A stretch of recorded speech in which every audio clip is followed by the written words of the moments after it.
ओम नमः शिवाय शिवजी सदा सहाय। ओम नमः शिवाय गुरुजी सदा सहाय। वायव्य संहिता का पूर्व खंड का अध्याय 3।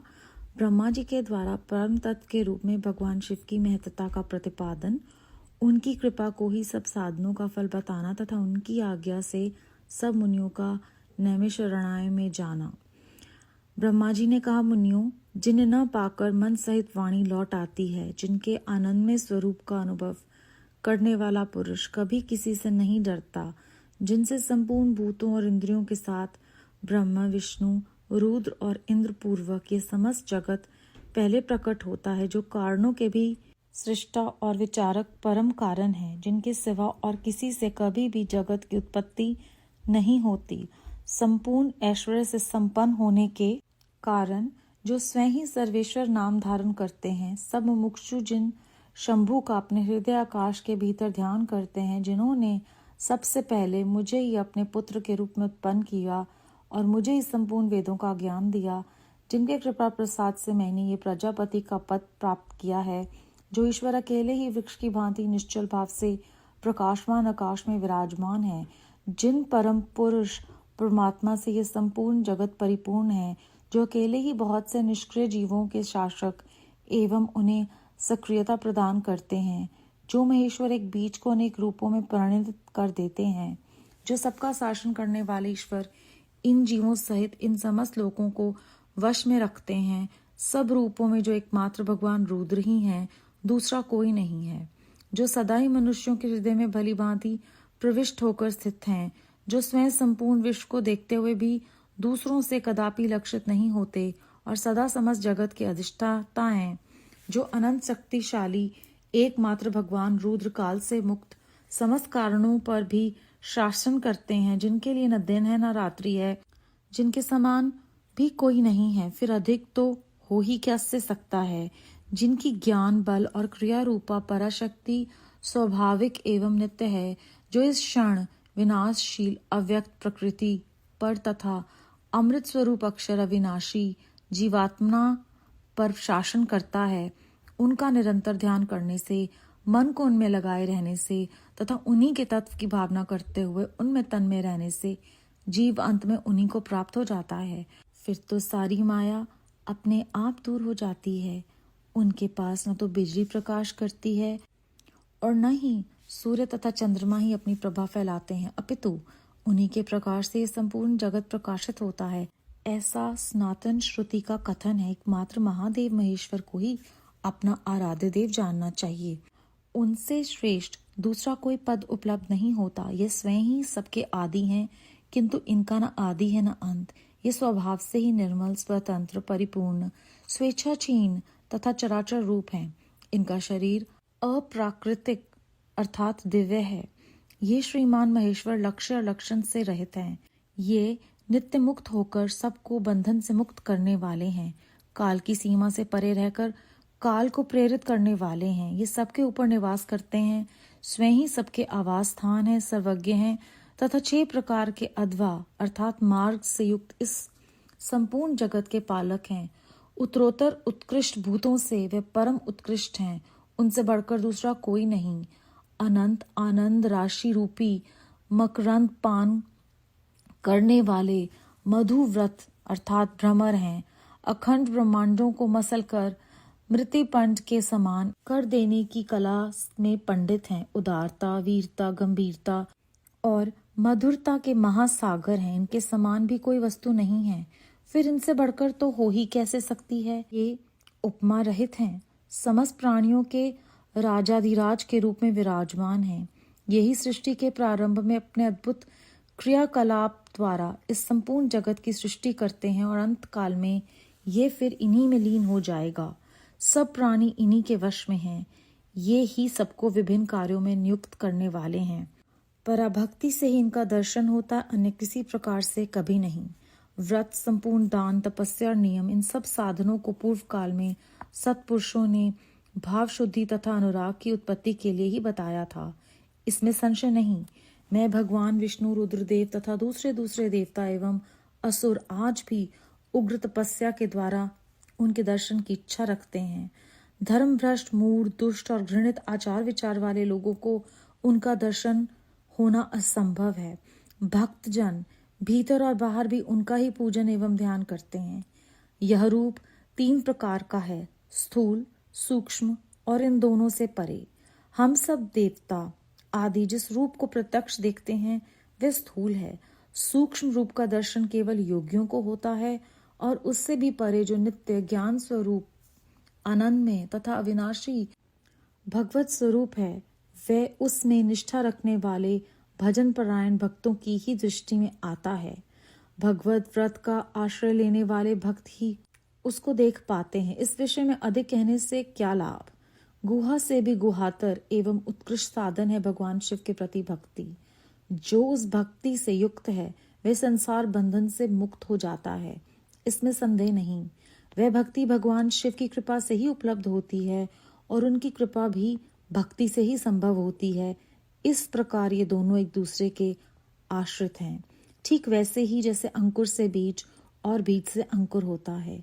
जीव को भगवत कृपा से ही सर्वत्र सिद्धियां मिलती हैं। संपूर्ण साधनों से अंत में भगवान की कृपा ही साध्य है। अंतकरण की शुद्धि या प्रसाद का साधन है धर्म, और उस धर्म के स्वरूप का प्रतिपादन वेद ने किया है। वेदों के अभ्यास से पहले के पुण्य और पापों में समता आती है। उस समता से प्रसाद अर्थात प्रसन्नता या अंत शुद्धि का संपर्क प्राप्त होता है और उससे धर्म की वृद्धि होती है। धर्म की वृद्धि से पशु अर्थात जीव के पापों का क्षय होता है। इस तरह जिसके पाप क्षीण हो गए हैं उस जीव को अनेक जन्मों के अभ्यास से क्रमशः उमा महेश्वर के तत्व का ज्ञान प्राप्त होकर उसके हृदय में उनके प्रति भक्ति का उदय होता है। उस भक्ति भाव के अनुरूप ही महेश्वर के कृपा प्रसाद का उद्रेक होता है। उस प्रसाद से कर्मों का त्याग होता है। कर्मों के त्याग का अभिप्राय उनके फलों के त्याग से है, कर्मों के स्वरूपतः त्याग से नहीं। अतः यह सिद्ध हुआ कि कर्म फलों के त्याग से शिव धर्म में मंगल में प्रवृत्ति होती है। इसीलिए शिव का कृपा प्रसाद प्राप्त करने के उद्देश्य से तुम सब लोग अपने स्त्री पुत्रों और अग्नियों के साथ वाणी और मन के दोषों से रहित होकर एकमात्र भगवान शिव का ही ध्यान करते हो। उन्हीं में निष्ठा रखकर उनके भजन में तत्पर हो जाओ। उन्हीं में मन लगाकर उनके आश्रित होकर रहो। सब कार्य करते हुए मन से उन्हीं का चिंतन किया करो। 1,000 दिव्य वर्षों के लिए दीर्घकालिक यज्ञ का आरंभ करके उसे पूर्ण करो। यज्ञ के अंत में मंत्र द्वारा आह्वान करके साक्षात वायु देवता वहां पधारेंगे। फिर वे ही तुम सब लोगों के कल्याण का साधन एवं उपाय बताएंगे।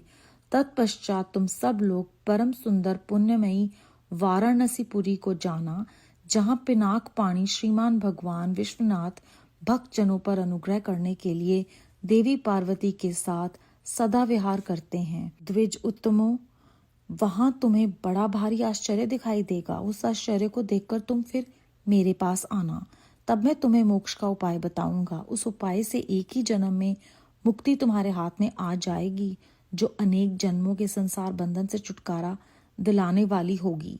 ये मैंने मनों में चक्र का निर्माण किया है। इस चक्र को मैं यहाँ से छोड़ता हूँ। जहाँ जाकर इसकी नैमी विशीर्ण हो जाए, टूट फूट जाए, वहीं तपस्या के लिए शुभ देश है। ऐसा कहकर पितामह ब्रह्मा ने उस सूर्य तुल्य तेजस्वी मनु में चक्र की ओर देखा और महादेव जी को प्रणाम करके उसे छोड़ दिया। वे सब ब्राह्मणों लोकनाथ ब्रह्मा जी को प्रणाम करके उस स्थान के लिए चल दिए जहां उस चक्र की नैमी जीर्ण शीर्ण होने वाली थी। ब्रह्मा जी का फेंका हुआ वह सुंदर चक्र मनोहर शिलाखंडों से युक्त और निर्मल एवं स्वादिष्ट जल से पूर्ण किसी वन में गिरा। उस चक्र की नेमी के क्षीण होने से वह मुनि पूजित वन नैमिष नाम से विख्यात हुआ। अनेक यक्ष, गंधर्व और विद्याधर वहां आकर रहने लगे।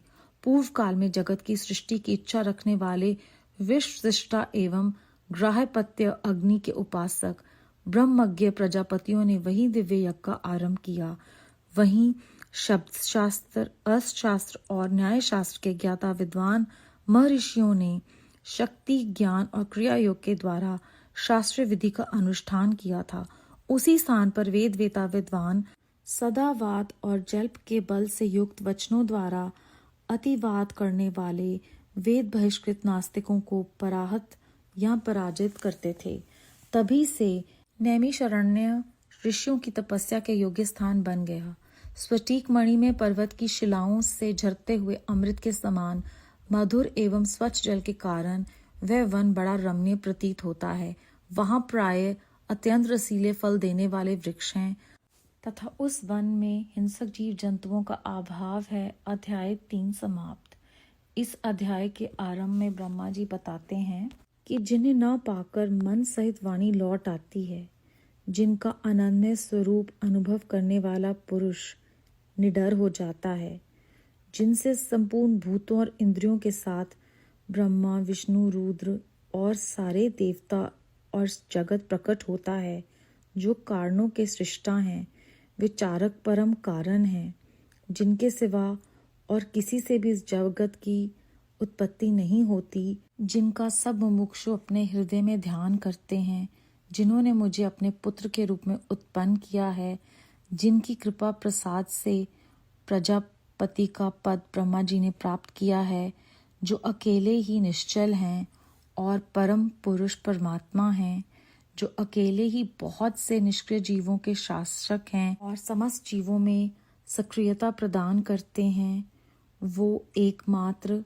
शंभु शिवजी भगवान हैं, जो स्वयं संपूर्ण विश्व को देखते हुए कभी भी कहीं भी लक्षित नहीं होते और सारे जगत के अधिष्ठाता हैं, जो विनाशशील हैं। स्वयं ही वे प्रकृति हैं, अविनाशी हैं और सब जीवात्मा पर वो शासन करते हैं। उन्हीं में मन को लगाकर हम उन्हें पा सकते हैं और जो स्वभाव से निर्मल हैं, स्वतंत्र हैं, परिपूर्ण हैं, स्वेच्छाधीन हैं तथा चराचर जगत में व्याप्त हैं, वो दिव्य शिवजी महाराज ही परम पिता परमेश्वर हैं, जो सबको बंधन से मुक्त करने वाले हैं। भक्ति से युक्त संसार बंधन से मुक्त हो सकते हैं। उनकी कृपा से ही भक्ति जो है वो संभव हो सकती है। ये दोनों बातें एक दूसरे पर निर्भर हैं। भक्ति करेंगे तो संसार से मुक्ति मिलेगी और भक्ति जो है वो उनके कृपा प्रसाद से मिलेगी। ठीक उसी प्रकार जिस प्रकार अंकुर से बीज और बीज से अंकुर होता है, उसी प्रकार उनकी भक्ति जो है वो उनकी कृपा से होती है। अंतकरण की शुद्धि का प्रसाद का साधन धर्म है और उनकी कृपा से ही धर्म में वृद्धि होती है। जैसे जैसे धर्म में वृद्धि होती है, वैसे वैसे पापों का क्षय होता है। उनके प्रसाद से ही कर्मों का त्याग होता है।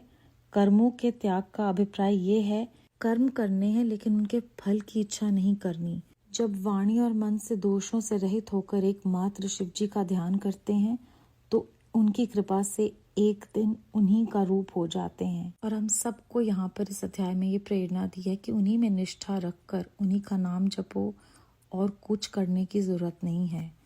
उसके बाद उन्होंने ये कहा कि अब तुम्हें 1 सहस्त्र वर्षों के लिए एक यज्ञ करना होगा। उसके बाद वहाँ पर जब वायुदेव तुम्हें कुछ बताएंगे, फिर तुम्हें जो वहाँ पर दिखेगा वो देखकर मेरे पास आना, फिर मैं तुम्हें मोक्ष का उपाय बताऊंगा। और वहाँ पर जहाँ पर उन्हें जाना है, उसके लिए वो ये कहते हैं कि मैं मनोमय चक्र का निर्माण करूंगा और उस चक्र को छोड़ूंगा। जहाँ उसकी नैमी विशीर्ण हो जाए, वहीं जाकर तुम्हें तपस्या करनी है। इस प्रकार सभी ऋषियों ने उस जगह पर जाकर तपस्या की और वो स्थान इतना पवित्र हो गया जहाँ पर नास्तिक वेद बहिष्कृत लोग पराजित हो जाते हैं। और वहाँ पर जो जल है वो बहुत मीठा है, अत्यंत रसीले फल देने वाले वृक्ष हैं और उस वन में हिंसक जीव जंतु नहीं हैं। ये वहाँ पर तपस्या का जो है वो फल है। तो हम सबको मार्गदर्शन दिया जाता है कि जब हम निष्ठापूर्वक भगवान शिव में अपना ध्यान लगाएंगे, उनकी तपस्या से न सिर्फ हमारे अंतकरण की शुद्धि होगी, बल्कि आसपास जो है वो पवित्रता होगी, जो इस अध्याय में हमने अभी सुना है। बेअंत शुक्राना गुरु जी महाराज। ओम नमः शिवाय। शिव जी सदा सहाय। ओम नमः शिवाय। गुरु जी सदा सहाय।